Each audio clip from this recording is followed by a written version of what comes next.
And look at this brother Jamar. Him and his wife and his family, his sister Kivon. And this brother got a mechanic shop and a car lot. He said he'll move his car lot part up to our shop and help us get our dealership going, get our car lot going. And if we keep it going and get a tire shop or a mechanic shop, he said he'll move in over there too and help us run it and get it off the ground. All we got to do is come together. And what if we came together? Now what if we came together, did it that 1 month, opened up that 7 Plaza and let it run for 6 months and it went off the chain.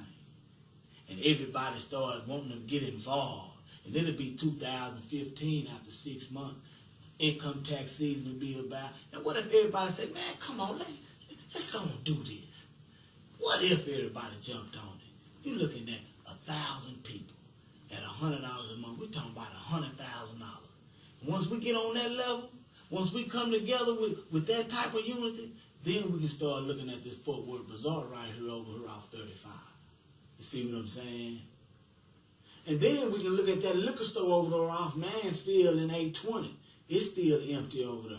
And, you know, I know some of us kind of funny about owning a liquor store. Black folks ain't going to stop drinking no time soon. And it's easy to turn a negative into a positive.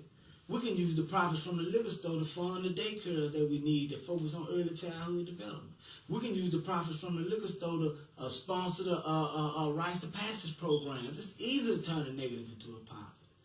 Then we look at this here building over here on Lancaster that used to rent out the furniture. We can turn it into a club. It's big as Beamers. Got plenty parking.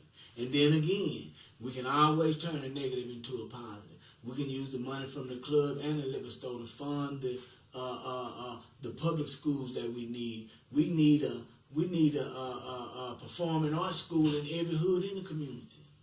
I know we got a Puffy or Dr. Dre or somebody up out the projects that we had a performing arts school right there. And then we can open up our sports bar. You know we love the Cowboys. We need somewhere to go watch the Cowboys that we own and operate. Man, we got blocks upon blocks upon blocks. I mean, we can buy and develop. I mean, we sleeping on the cool because they done already put the Walmart on Berry. That's supposed to be us. They didn't put the 7-Eleven on Rosedale and 35. We supposed to own that. They got the Jack in the Box down there. We supposed to own that. Getting that hospital district money. We slipping. They done fixed the streets up and everything down there. On the cool, Evans down there is run down and they done fixed the streets up. We need to be looking at that. That's a whole black district. And this is a certificate I found online from some people up in California. They already up there getting their money. I mean, we down south. We in Texas. We get everything late. We get the styles late. We get the fashions late. We get the music late. I mean, they been had this investment group and they getting their money. And this ain't where that ain't where it started. It all started with Marcus Garvey. This where it started. And this how he got his Black Star Line, his ship line going with the help of the people. Check this slide out. African Americans made $1.1 trillion in 2012. That would make us the 7th or 8th richest nation in the world, but we begging for jobs. Sometimes the chains that prevent us from being free are more mental than physical. Now, for example, what is keeping this horse bound to this chair? The same thing that's keeping that horse tied to that chair is keeping us tied to poverty. That's preventing us from living large, preventing us from living the life that our ancestors envisioned, preventing us from living the life that we want to live. But the thing that's keeping us bound is lighter than that chair. I mean, you can't even see it, the thing that's keeping us bound.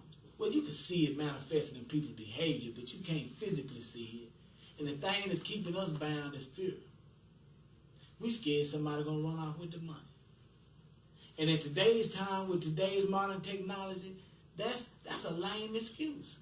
My daughter can't download an app or a game without me getting a text.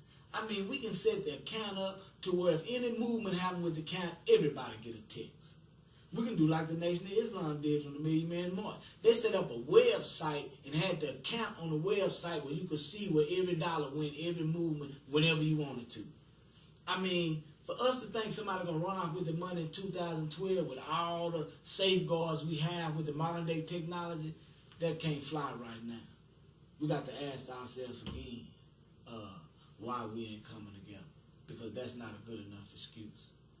It don't take a rocket scientist to know what we need to do to change our circumstances. We can lift our whole community if we just get off some of the stuff that we've been programmed to do. We've done it before, we can do it again. And this is just one city that we had in America. This one here is in Tulsa. This was the one that they burned down in the Tulsa riot. They had over 600 businesses. They had grocery stores, banks, post offices. They even had an airport, hospital, all that. I mean, we had a good black district here in Fort Worth down on Evans. They got our African-American leaders, our Fort Worth African-American leaders got plaques and statues down there. They done fixed the street for us, waiting on us to develop it on the cool. All we got to do is come together. That might be where we need to start. We really need to explore that if we come together. Now, what you think, family? That's a pretty good plan, don't you think? Yeah. Now, we meet every Tuesday at the bookstore from 6:30 to 7:30. Come on down there and holler at us. Check us out. See what we're about. You got any questions, comments, concerns? Come on down there and bring them to me so we can iron it out, because we need to do this. I mean, in every major city, you have a Chinatown. In every major city, you have a little Mexico. You have a little Greece, little Havana town, little Italy. And we're trying to build a little Africa, a little black town. That's all. We don't think the Chinese are being prejudiced for having a Chinatown, do we? Nah. We don't think the Mexicans are being prejudiced for having a little Mexico, do we? Nah. We don't think the Greeks are being prejudiced for having a little Greece, do we? Nah. So we shouldn't feel we're doing anything wrong to try to start us a little Africa. Don't nothing but Chinese work in Chinatown. Don't nothing but Mexicans work in little Mexico. Don't nothing but Italians work in little Italy. We need to build us an economic foundation where we can hire our own and we can support the programs that we need in our community.